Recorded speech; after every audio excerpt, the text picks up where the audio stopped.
하나님 말씀 에베소서 1장 3절에서 14절까지 말씀입니다.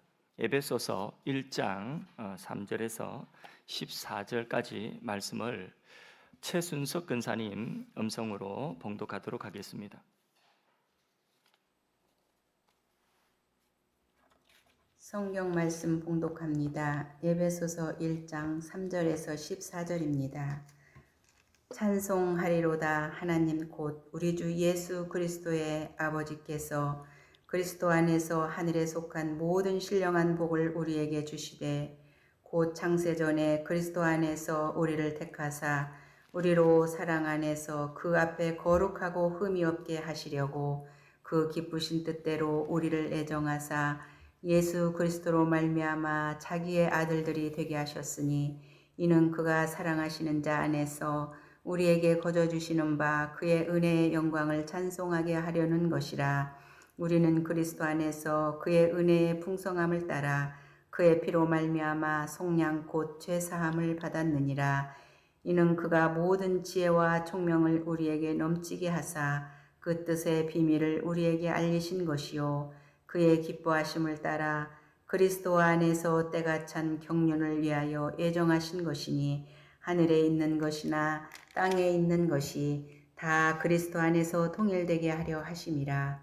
모든 일을 그의 뜻의 결정대로 일하시는 이의 계획을 따라 우리가 애정을 입어 그 안에서 기업이 되었으니 이는 우리가 그리스도 안에서 전부터 바라던 그의 영광의 찬송이 되게 하려 하심이라. 그 안에서 너희도 진리의 말씀 곧 너희의 구원의 복음을 듣고 그 안에서 또한 믿어 약속의 성령으로 인치심을 받았으니 이는 우리 기업의 보증이 되사 그 얻으신 것을 속량하시고 그의 영광을 찬송하게 하려 하심이라. 아멘. 아멘.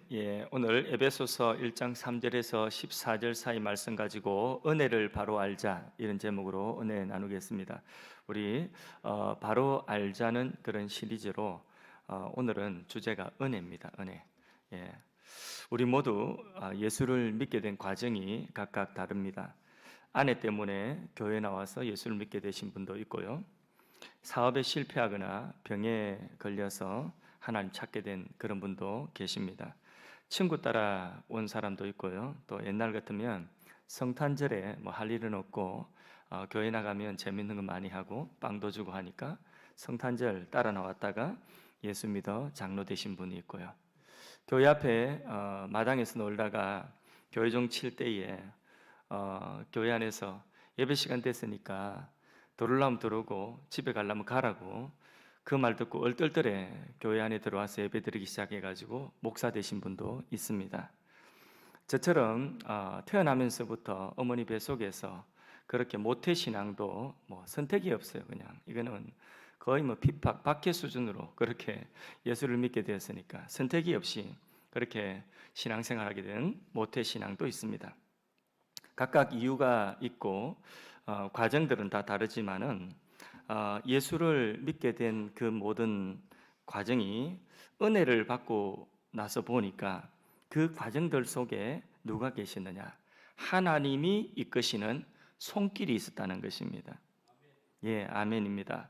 그것을 뭐라고 하느냐면 예정이다 이렇게 말을 하기도 하고 또 그 이끄시는 하나님의 손길을 섭니다.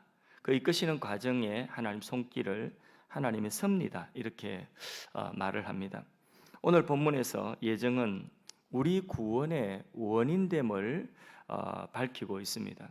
그래서 우리 구원의 원인이 어디 있느냐 할 때에 그 예정에 있다는 것을 분명하게 우리에게 밝혀주고 있습니다. 자, 예정이라고 하는 단어를 우리가 들을 때에 한 번쯤은 그런 고민들을 해봤고 한 번쯤은 그 혼란스러운 그런 어떤 생각, 정리되지 않은 생각을 가져봤을 것입니다. 예정했다면 나는 뭔가 이게 뭐냐면 자유의지죠. 우리 인간에게 있는 자유의지와 예정과의 우리 머릿속에서의 이 짧은 머릿속에서의 충돌 이게 일어나는 거예요. 하나님이 다 예정하셨으면 나는 뭐야? 나는 선택권이 없단 말이야. 그렇습니까? 아니죠. 자, 우리가 성경을 보면 뭐 수도 없이 그런 예도 많이 나오는데 예를 하나 드릴게요. 자, 요셉이 형들에게 팔려서 애굽에 노예로 팔려갑니다. 그때에 요셉의 형들이 자신들의 선택권이 없이 그냥 조금도 요셉을 팔 마음도 없었는데 하나님이 그냥 강제적으로 강건적으로 그들의 의지와 상관없이 야, 너희들 요셉 팔아, 요셉 팔아먹어, 이렇게 강제적으로 강요해가지고 요셉의 형들이 요셉을 애굽의 노예로 팔았습니까? 아니죠. 전혀 아니죠. 그죠? 예. 만일에 그랬다고 한다면, 강제적으로 팔았다고 한다면 요셉의 형들 억울하겠죠. 그죠? 예. 근데 하나님이 전혀 강요하신 것이 아니에요. 그들은 요셉을 시기했고 그 시기하는 마음에 요셉을 너무 미워했어요. 어느 정도 미워했냐면 하여튼 죽이고 싶은 마음이 들 정도로 미워했어요. 그래서 요셉을 죽이려고 했지만은 또 어떻게 마음이 변심해가지고 죽이지는 않고 노예로 뻘거벗기 가지고 팔아버린 것이죠. 누군가의 강요가 거기 전혀 없었다는 것을 우리는 알 수 있습니다.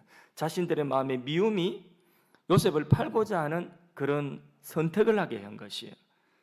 자기의 자유로, 자신들의 그 자유로운 의지로 그 요셉을, 동생을 파는 그런 일을 했던 거예요. 그런데 잘 보세요. 자, 이거는 요셉의 형들 이야기고, 근데 요셉의 입장에서 보면 꿈꿨죠. 그 꿈이 하나님의 계시였어요.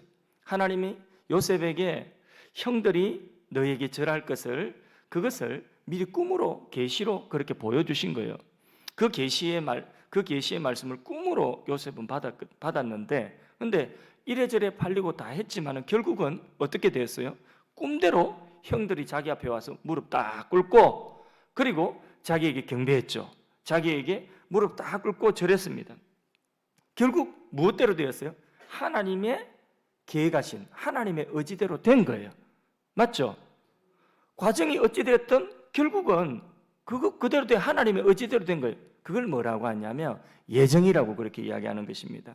그리고 그 과정에 하나님이 이끄시는 하나하나의 그 과정들을 뭐라고 하냐면 하나님의 섭리다, 이렇게 말을 하는 것입니다. 자, 우리의 자유로운 이런 결정이 하나님의 예정 안에서 어떻게 작용하는지 우리가 다 알 수는 없어요. 그러니까 뭐 하나님이 어떻게 작용하셔가지고 우리의 자유로운 그런 각자의 그런 의지의 결정들이, 자유로운 결정들이 어떻게 해서 그것이 결국은 하나님의 뜻이 이루어지는지, 그 과정은 우리가 다 이해할 수 없지만은 그럼에도 불구하고 성경은 분명하게 하나님의 예정, 하나님의 뜻이 이루어진다, 이래 말씀하는 것입니다. 로마서 8장 28절 말씀에도 하나님 사랑하는 자, 그 뜻대로 부르심 입은 자들에게는 모든 것이 합력하여 뭘 이룬다고 했어요? 선을 이룬다, 하나님의 뜻을 이룬다고 그렇게 말씀하고 있어요. 같은 뜻이에요. 여러분, 자유의지 이야기하죠. 자유의지. 여러분, 자유의지 있습니까? 예, 자유의지 여기 없는 분 한 사람도 없어요. 대한민국 국민치고. 인간은 자유하지만은 사실 무엇이든지 할 수 있는 것은 또 아니에요. 생각은 자유로워요. 의지도 나 저거 하고 싶다, 저거 해야지, 그렇게 선택하고 할 수 있는 의지도 그렇게 자유로워요. 그런데 인간의 그런 자유로운 의지는 어디에 제한을 받느냐면 인간 자기의 능력에 제한을 받아요. 그래서 내가 생각은 자유고 내가 의지도 자유롭게 선택을 할 수 있고 내 의지대로 그렇게 선택할 수 있지만 어떤 길이든지 선택해서 할 수는 있습니다. 그러나 무엇에 제한을 받느냐면 자기 능력에 제한을 받아요. 나 하늘을 날고 싶어. 그렇게 하늘을 날고 싶어요. 하늘 날아야지. 의지도 있고 생각도 자유예요. 그런 생각할 수 있잖아요. 그런데 뭐가 없어요? 하늘을 날 수 있는 능력이 내게 없어요. 바로 그게 문제라는 거예요. 그래서 자유의 이게 문제가 아니라 이거는 뭐 저의 의지의 문제도 아니고 능력의 문제, 특별히 무엇보다도 타락한 인간이 구원을 받아서 영생을 얻고 구원을 받아서 천국에 들어가는 것, 하나님 자녀가 되는 것, 이거는요 인간 스스로는 절대로 할 수 없는 일이에요. 인간의 능력으로서는 한계가 바로 뭐냐면 인간의 능력으로서는 자기 죄를 자기 스스로 해결할 능력도 없고, 그리고 또 영원한 지옥의 심판을 면할 능력도 없고, 죽음을 피할 능력도 없고, 자기가 스스로 하나님의 자녀로 거듭날 수 있는 능력도 없다는데 문제가 있다는 것이죠. 그래서 결국 내가 하나님의 자녀가 된 것, 이것은, 내가 영생을 얻은 이것은 내가 잘나서가 아니라 하나님의 의지다. 이거는 결국은 하나님의 의지에서부터 나의 구원이 출발되고 나의 구원의 근거가 하나님께 있다. 이게 바로 뭐냐 하면 예정이라고 하는 것입니다. 그래서 오늘 본문 찬찬히 한번 읽어보겠습니다. 자, 본문을 읽는데 3절에서 5절까지, 자, 찬송하리로다. 하나님 곧 우리 주 예수 그리스도의 아버지께서 그리스도 안에서 하늘에 속한 모든 신령한 복을 우리에게 주시되, 하나님이 예수 안에서, 그리스도 안에서 우리에게 모든 신령한 복을 주시는데 그 신령한 복이 뭐냐? 4절, 곧 창세전에 그리스도 안에서 우리를 뭐하사? 택하셨다는 거예요. 택하사 사랑 안에서 그 앞에 거룩하고 흠이 없게 하시려고. 잘 보세요. 자, 하나님이 우리가 있기도 전에, 창세전에 그리스도 안에서 하나님의 목적 속에, 하나님의 의지 속에 누가 있었냐면 내가 있다는 거예요. 하나님의 의지 속에 내가 있고, 그리고 어떤 내가 있느냐면 하나님의 의지 속에 나를 거룩하고 흠이 없는 자로 하나님이 나를 세우고자 하는 그런 의지가 하나님 속에 있었다는 거예요. 내가 이 세상에 있기도 전에 하나님의 의지가 먼저 있었다는 거예요. 5절, 그 기쁘신 뜻대로 우리를 뭐하사? 예정하사 예수 그리스도로 말미암아 자기의 아들들이 되게 하셨으니. 아멘. 예, 예수 안에서 우리를 예정하셔서 하나님의 아들이 되게 하시는 그런 하나님의 의지가 먼저 있었다는 거예요. 그 하나님의 의지를 뭐라고 한다고요? 예정이다. 예정. 그것을 예정이다 이래 말하는 거예요. 9절 말씀도 봅니다. 그의 뜻의 비밀을 우리에게 알리신 것이요 그의 기뻐하심을 따라 그리스도 안에서 때가 찬 경륜을 위하여 예정하신 것이니. 또 넘어가서 11절, 모든 일을 그의 뜻의 결정대로 일하시는 이의 계획을 따라, 하나님의 그 계획을 따라 우리가 예정을 입어 그 안에서 기업이 되었으니. 계속해서 뭐가 나옵니까? 예정. 이게 계속 나오죠. 예. 그러니까 우리의 구원을 이야기하고 있는데, 우리의 구원됨의 근거가 어디 있다는 거예요? 영원하신 하나님의 예정. 하나님의 그 계획 속에, 하나님의 계획 속에 우리의 존재가 있었고 우리의 구원이 있다는 거예요. 우리가 하나님 자녀 되어서 하나님의 기업이 되어서 하나님께 영광을 돌리는 그러한 하나님의 기업이 되는 의지가, 하나님이 그런 의지를 가지고 오셨다는 거예요. 가지고 계셨다는 것입니다. 그래서 이 예정의 핵심은 뭐냐 하면 한마디로 은혜라는 거예요. 은혜. 은혜라는 것은 나하고 내 행위와 상관없다. 하나님이 이루셨다. 그게 은혜거든요. 그래서 왜 하나님이 마음대로 내 뜻도 물어보지 않고 내 계획도 물어보지 않고 나의 의지도 물어보지 않고 그렇게 하나님 마음대로 결정하셨냐? 도대체 나의 자유는 있냐 없냐? 이런 말할 수 있는 것이 아니라는 거죠. 예, 그럴 것 같으면 나는 뭐 아무것도 안 해. 뭐 어차피 하나님이 선택하셨는데 어차피 하나님 마음대로 하실 것 아니야 라는 그런 불평과 불만의 재료가 예정이 아니라는 것이에요. 자력으로 구원받을 수 없는 정말 절망적인 상태에서 하나님이 건지셨다. 그게 예정이라는 거예요. 그래서 성경에서 예정을 말씀하면서 그건 은혜에 속한 이야기, 나는 뭐야? 내 자유는 뭐야? 하는 논쟁과 그런 어떤 불필요한 그런 불평, 이런 내용이 예정이 아니라는 것을 제가 말씀을 드리는 것입니다. 예를 하나 더 드리겠습니다. 성경의 예인데 이스라엘 백성들이 출애굽에서 홍해 앞에 섰습니다. 앞에는 바다가 있고 뒤에는 애국 군대가 죽이려고 칼 들고 말 타고 그렇게 달려오고 있습니다. 자, 앞으로 가면 바닷물에 빠져 죽고 가만히 있으면 바로의 군대에게 칼에 맞아가지고 죽습니다. 이걸 진퇴양난이라고 하죠. 앞으로도 못 가고 뒤로도 못 가고 꼼짝없이 죽게 되었어. 이게 절망이라고 말할 수 있습니다. 그 절망의 상황에서 자, 이스라엘 백성들이 정말 절박하게 원하는 것은 무엇일까요? 사는 것이겠죠, 그렇죠? 예, 여기서 죽지 않고 사는 것이겠어요. 그런데 바로한테 붙잡혀가고 바로한테 또 칼이 죽기는 싫어요. 그러면 한 가지 바다가 있는데 이 바다를 건너는 거예요.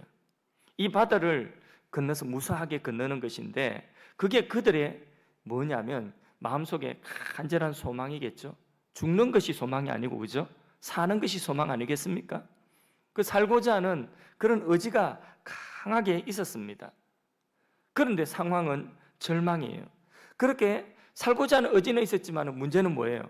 살 수 있는 능력이 그들에게는 없었다는 것이에요. 그러니까 이거는 의지의 문제가 아니라 능력의 문제예요. 그래서 절망이에요. 절망. 자, 생각해 보세요. 그들에게, 이스라엘 백성들에게 큰 배가 홍해에 뚝 띄워져 있어요. 또 하나, 그들은 예수님처럼 모두가 물 위로 걸어갈 수 있는 능력이 있어요.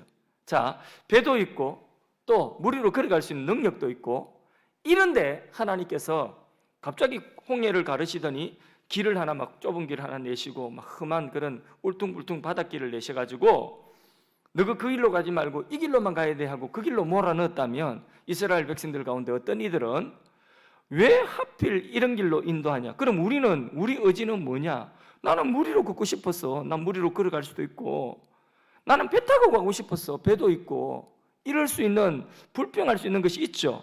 그런데 그런 게 있어요, 없어요, 지금? 물 위로도 못 걷고, 그리고 또 그들에게 배도 없고 살 수 있는 방법이 전혀 없어요. 그런데 하나님이 바다를 가르시고 길을 내셨어요. 그리고 그리로 몰아넣으셨어요. 그런데 나의 의지는 뭐냐? 나는 그러면 자유가 없는 거냐? 이렇게 이야기할 사람이 있습니까? 없죠, 그죠? 전혀 없는 거예요. 그럼 불평할 수 있는 그런 불평거리가 아니에요. 그건 논쟁할 수 있는 논쟁거리가 아니라는 것입니다. 그걸 뭐라고 그러죠? 한마디로 하나님의 은혜다, 은혜. 하나님의 은혜다 하는 것이죠. 상상할 수 없는 그런 구원의 역사가 바닷물을 가르고 하나님이 그 바닷물 속으로 통과하게 하시는 그런 구원의 상상할 수 없는 하나님의 능력이 나타나게 된 것입니다. 그걸 은혜라는 거예요. 죄에 빠진 인간은 뭐라고요? 절망입니다. 스스로는 그 죄에서 헤어나올 수 있는 길이 없습니다. 구원받고자 하는 의지는 있어요, 없어요? 있죠. 모두가 지옥 가지 않고 천국 가고 싶죠. 영생 얻고 싶죠. 하나님 축복을 받고 싶죠. 이런 의지는 있어요. 이 세상에서도 행복하게 살고 싶죠. 이런 의지는 모두에게 있습니다. 그런데 의지의 문제가 아니라 뭐라고요? 능력의 문제. 누구 능력? 내 능력. 내게는 그런 능력이 없다는 거예요. 내게는 내 자식을 행복하게 하고 내 자식을 바르게 키울 수 있는 그런 의지는 있지만은 그런 완전한 능력이 내게는 또 없어요. 그런 기대와 간절한 소망만 있을 뿐이죠. 그래서 그 의지는 자유지만은 능력은 한계를 받는데, 구원은 우리의 무지하고 우리의 무능한 우리 편에서 구원이 시작되고 구원이 완성된다는 이야기가 아니라, 성경은 우리의 구원은 우리의 무능에서 그게 의지하는 것이 아니라, 우리의 행위, 우리의 불완전한 행위, 그게 의존하는 것이 아니라, 우리의 구원의 근거는 어디 있다고요? 하나님의 영원하신 계획 속에, 의지 속에 우리의 구원이 있다는 거예요. 그것이 하나님이 뜻하시고 하나님이 의지를 가지고 계신 그 의지는 이루어진다는 것입니다. 그게 바로 예정이라는 것입니다. 얼마나 확실합니까? 얼마나 큰 은혜입니까? 에베소서를 우리가 방금 읽었는데, 에베소서는 에베소 교인들을 향한 편지가 에베소서입니다. 바울이 보낸 편지죠. 상황이 어떤 상황이냐? 로마의 극심한 그런 박해 속에서 어려움을 당하고 있는 에베소에 있는 성도들을 향한 편지입니다. 자, 그들이 그 가운데서도 믿음을 지키고 있었어요. 그런데 고통의 시간이 점점 길어지는 거예요. 하나님이 빨리 개입하셔가지고 이 고통의 순간에 벗어나야 되는데, 하나님이 빨리 개입하셔가지고 이 코로나가 빨리 종식되고 우리가 좀 마스크 확 벗고, 그리고 막 다시 장사도 잘 되고 막 뭐든지 하는 것마다 막 돈도 좀 들어오고 이렇게 했으면 좋겠는데, 그런데 이 고통의 시간이 점점 길어지고 있다는 거예요. 언제 끝날지 알지 못하는 이런 고통의 나날들을 에베소 교회 교인들이 지금 겪고 있다는 거예요. 그러니까 점점 소심해지는 거예요. 두려움이 더하여져 가고 불안이 더하여져 가는 이런 상황 속에서 바울을 통하여 하나님이 주시는 말씀이 바로 이 말씀이에요. 바울을 통하여 하나님이 그 에베소 교인들에게 정말 해주고 싶은 말씀, 정말 주고 싶은 말씀, 그 말씀이 에베소서 1장을 딱 열면 나오는 게 뭐라고요? 예정이라는 거예요. 예정. 무슨 뜻이냐? 하나님이 여러분들을 택하셨습니다. 여러분들의 하나님이 여러분이 먼저 하나님을 아는 것이 아니라 하나님이 여러분들을 이미 여러분들이 있기 전부터 알고 계셨습니다. 택하시고 구원하셨습니다. 그 하나님의 사랑은 잠시 사랑이 아니라 영원한 사랑입니다. 그러니 어떠한 경우에도 하나님의 사랑이 여러분들을 놓지 않습니다. 당신들이 고난에 있지만은 당신들을 버리지 않는 하나님의 사랑입니다. 하나님의 의지를 보십시오. 하나님이 영원 전에 그리스도 안에서 여러분들을 향한 그 의지를 보십시오. 낙심하지 마십시오. 두려워하지 마십시오. 이 깊고 깊은 하나님의 사랑에서 어떤 환경도 끊어놓을 수가 없습니다. 그걸 전하고 싶은 거예요. 그 문맥 속에서 뭘 이야기하는 거죠? 하나님의 영원하신 의지, 예정을 지금 이야기하고 있는 거예요. 바울은 이렇게 우리의 구원이 성부의 예정, 성부의 그 의지, 영원하신 의지 속에서 이미 시작되었다. 이것을 말씀을 하고, 그래서 우리 구원의 원인이 우리 자신의 행위에 있는 것이 아니라 하나님의 영원하신 예정에 근거하고 있다는 것을 밝히고 있습니다. 그래서 거기에 하나님 그러면 예정하신 그 예정대로 우리를 구원하시는데 어떻게 구원하시느냐? 그 구원의 방편은 또 이제 성부가 아니라 이제는 성자의 구속을 통한 은혜라는 것을 강조하고 있어요. 7절 말씀을 봅니다. 7절 말씀에 보면, 자, 좀 넘어가서 7절 중간쯤 보면 그의 피는 누구 피죠? 그리스도의 피, 예수의 피로 우리가 속량 곧 죄 사함을 얻었다고 이렇게 말씀을 하고 있어요. 여기 속량이라고 하는 단어가 나오는데 이 속량은 구속이라고 하기도 하고 또 대속이라고 하기도 하고 영어로는 리뎀션이라고 하는 이런 단어입니다. 자, 속량, 이 속량이라고 하는 단어는 값을 지불하고 샀어요. 어딘가에 속박되어져 있는데 값을 지불하고 샀어요. 그래서 끄집어냈어요. 그리고는 이제는 자유야, 너 자유하고 자유를 준 거예요. 이게 속량이라는 거예요. 값을 지불하고 사가지고 자유를 준 거. 이걸 뭐라고요? 속량이다. 이걸 구속이다. 대속이다. 이래 말하거든요. 예수님이 십자가에서 핏값을 지불하시고 우리를 사셨어요. 그리고 우리에게 이제는 자유를 주셨어요. 너 이제는 자유인이야. 자유를 주셨어요. 이게 바로 속량이에요. 자, 여기서 질문합니다. 여러분들. 자, 질문에 한번 답해 보세요. 예수님이 핏값을 지불하고 마귀에게서, 사탄에게서 우리를 사셨어요. 맞습니까? 틀립니까? 다시, 인간이 죄를 지어서 마귀의 종이 되었는데, 사탄의 종이 되었는데 예수님이 죽으심으로 그 생명을 핏값으로 지불하고 그 값을 사탄에게, 마귀에게 지불하고 우리를 속량하여 하나님의 자녀가 되게 하셨습니다. 맞습니까? 틀립니까? 처음엔 자신 있게 이야기했는데 두 번째 또 물어보니까 정말 그러하냐 이러니까 헷갈리네. 자, 1번 맞다. 손 들어보세요. 자, 손 내리시고 또 2번 손 들어. 2번 아니다. 그거 아니다. 두 번 손 들기 없기. 아니다. 손 들어. 안 들으신 분 그러면 뭐 원고에는 없는데 3번 난 모르겠다. 손 들어보세요. 그래서 우리가 바로 알아야 돼요. 자, 마귀에게 예수님의 생명을 사탄에게 속전으로 지불하고 우리를 사실 이유가 없어요. 왜냐하면 우리가 범죄한 것은 하나님께 범죄한 거지 마귀한테 죄진 것 아니잖아요. 사탄에게 죄진 것 아니잖아요. 우리가 범죄한 것은 하나님께 범죄한 거예요. 인간의 범죄는 하나님 앞에서 범죄한 거예요.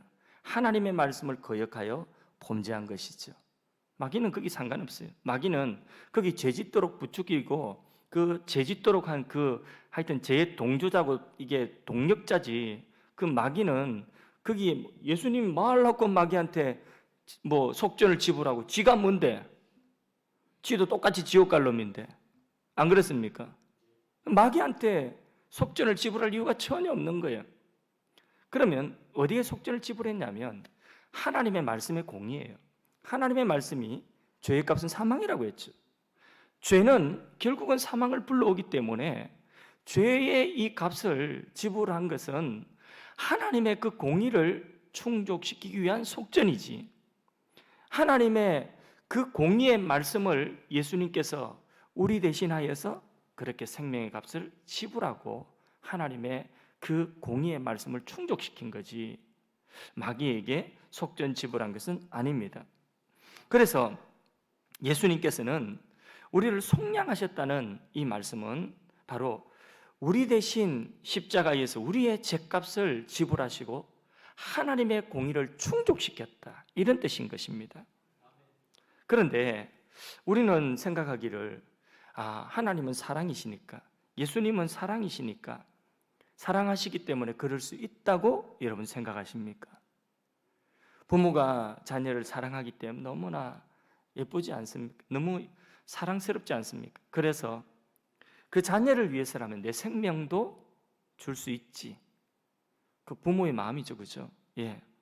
그 부모의 마음이 내 생명도 줄 수 있어. 내가 이 자녀를 살리기 위해서라면, 그러면 내가 죽어서 산다면 내가 죽지.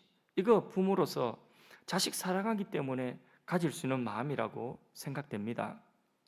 그런데 율법에 의하면 여러분 이런 경우도 있어요. 자, 집에서 기르던 소가 얘가 뿔이 있는데 이 뿔을 가지고 사람을 받아서 죽였어요. 이웃 사람을 갖다가 이 소가 뿔로 받아 죽였어요. 죽였는데 율법에 의하면 사람을 받아 죽인 그 소는 틀림없이 죽여야 되는 거예요. 그건 살려놓으면 안 되는 거예요. 죽여야 됩니다.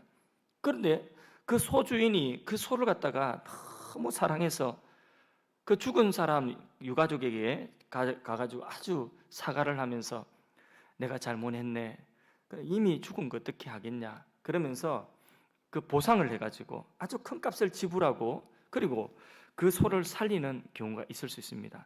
그게 뭐냐면 그때에 쓰는 단어가 속량이라고 하는 동일한 단어를 씁니다. 속량, 값을 지불하고 살려냈다는 거예요. 그게 속량이에요. 속량. 근데 여기까지는 좀 이해가 잘 안 되지만 그래도 혹 그럴 수 있다고 봅시다. 그 소가 어떤 특별한 그런 어떤 소가 돼가지고 그런 소에 대한 애착이 있어서 그럴 수도 있다고 봅시다. 그러면 만일에 이 소 주인이 거기에서 더 나가서 그쪽 이웃이 안 돼, 우리 가족이 죽었는데 이게 무슨 말이야, 그 소는 당연히 죽어야 돼, 이러면 속량을 할 수가 없는 거예요.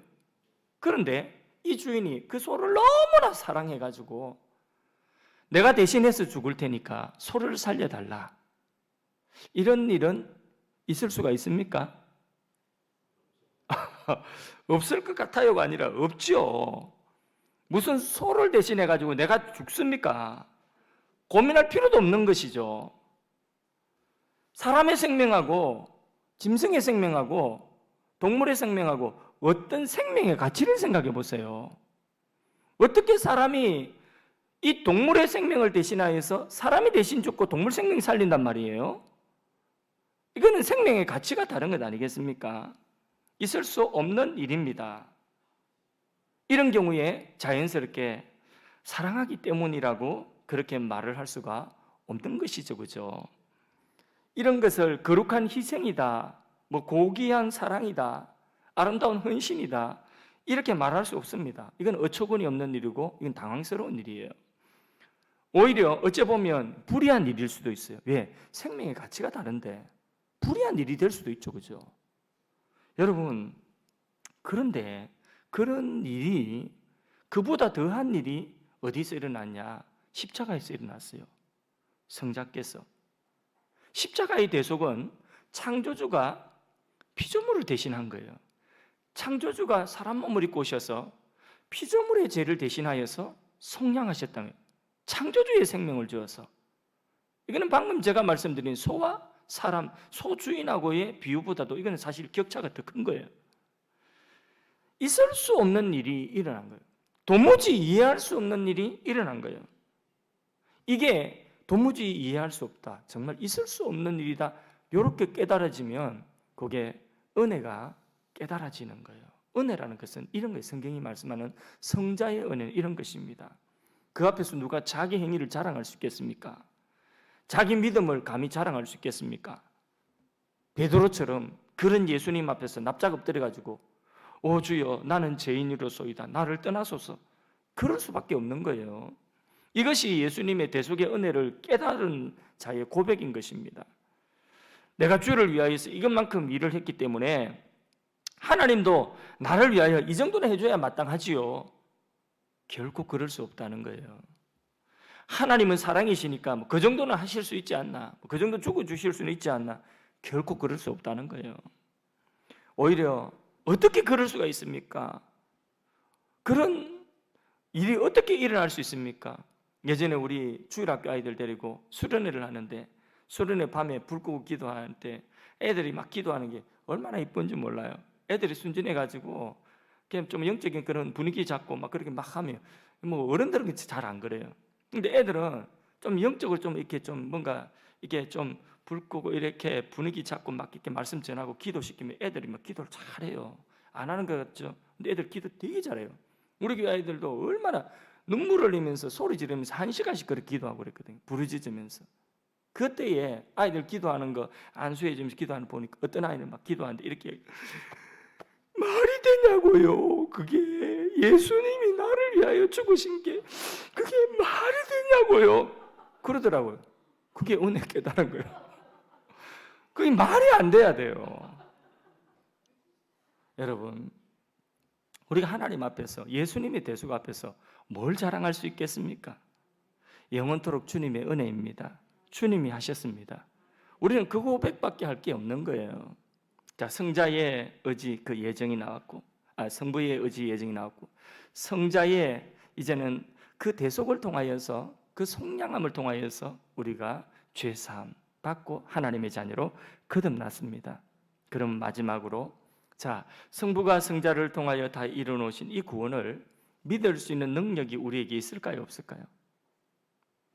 이 믿음조차도 오직 은혜로 된다는 것을 에베소서 1장에는 계속해서 말씀하고 있어요. 13절 14절 말씀을 보겠습니다.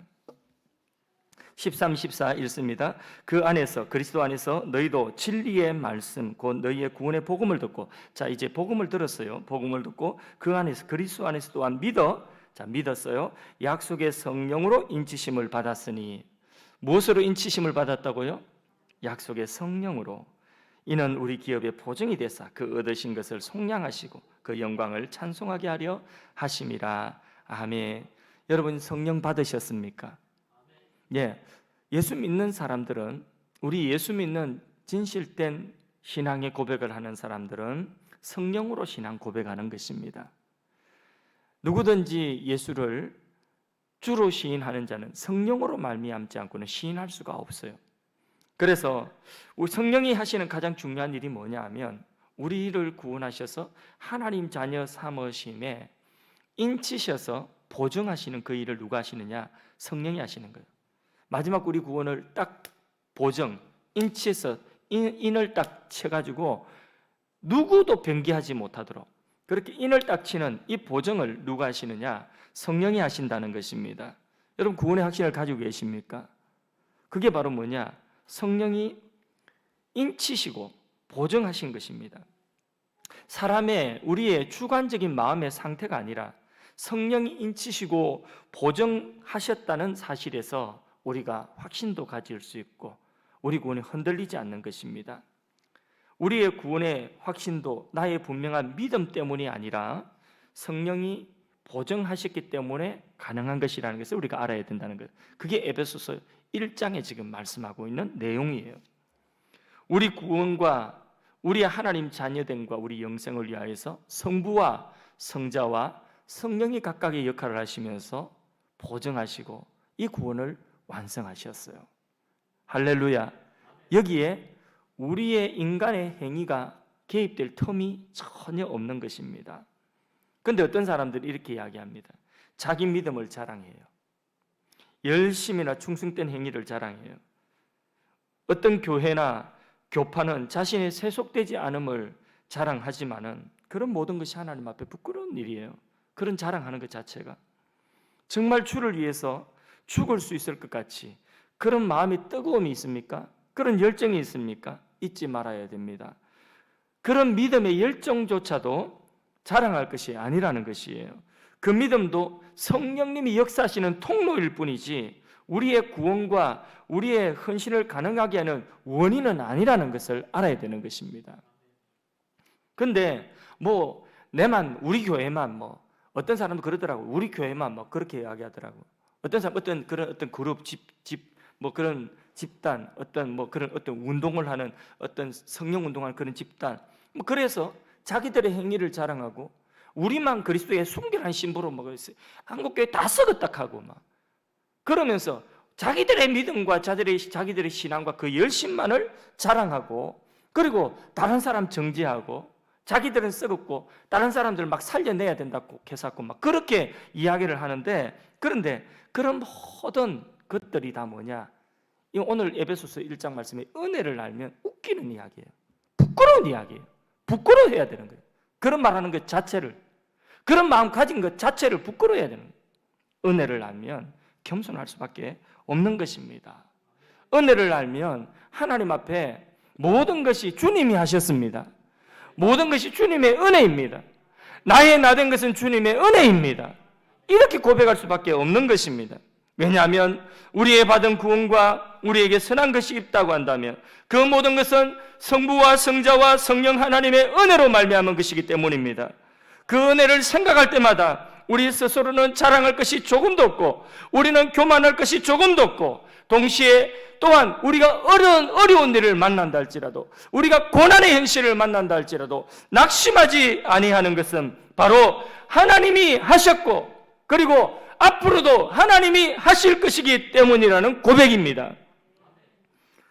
오늘 하나님의 그 한량없는 은혜를 말씀을 통하여서 바로 알고 그 은혜를 회복할 수 있는 우리 믿음 되기를 주님의 이름으로 축복합니다. 우리 찬양 하나 하겠습니다. 하나님의 은혜, 나를 지으신 이가 하나님 뜻을 잘 생각하면서 우리 함께 부르겠습니다.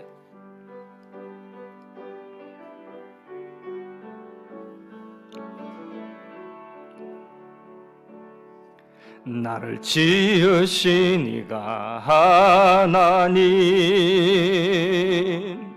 나를 부르신 이가 하나님, 나를 보내신 이도 하나님, 나의 나 된 것은 다 하나님 은혜라.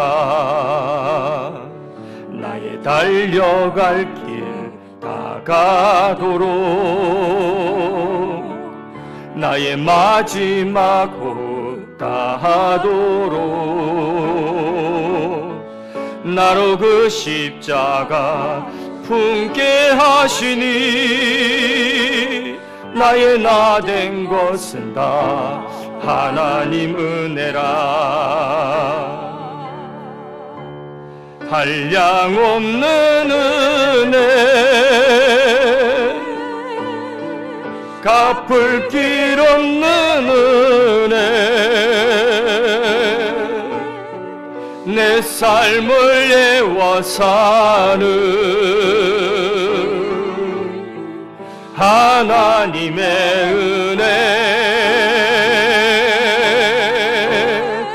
나 주저함 없이 그 땅을 밟음도 나를 붙드시는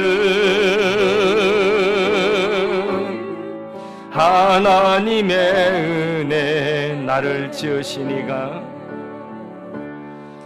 나를 지으시니가 하나님,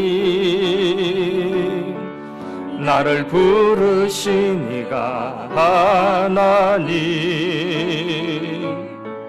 나를 보내시니도 하나님, 나 된 것은 다 하나님 은혜라.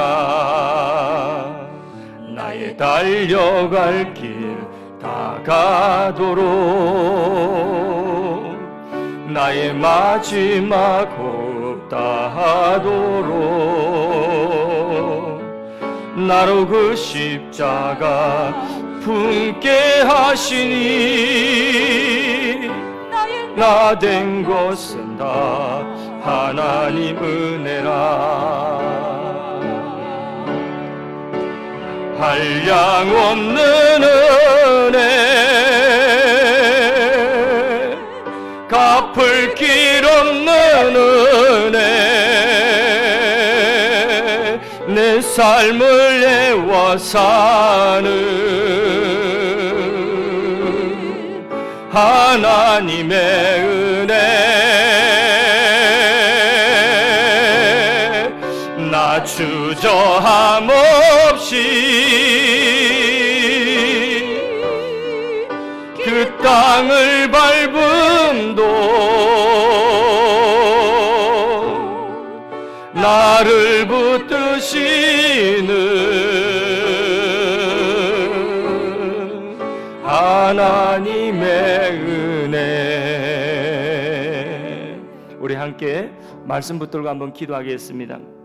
하나님, 하나님의 의지 속에 내가 있었고 그리스도 안에서 그리스도의 피로 나를 속량하셨고 이 말도 안 되고 이해할 수 없는 하나님의 사랑을 나로 하여금 믿게 하시고 보정하여 성령으로 인쳐주신 성부와 성자와 성령의 이 크신 구속의 은혜를 감사하고 찬양합니다.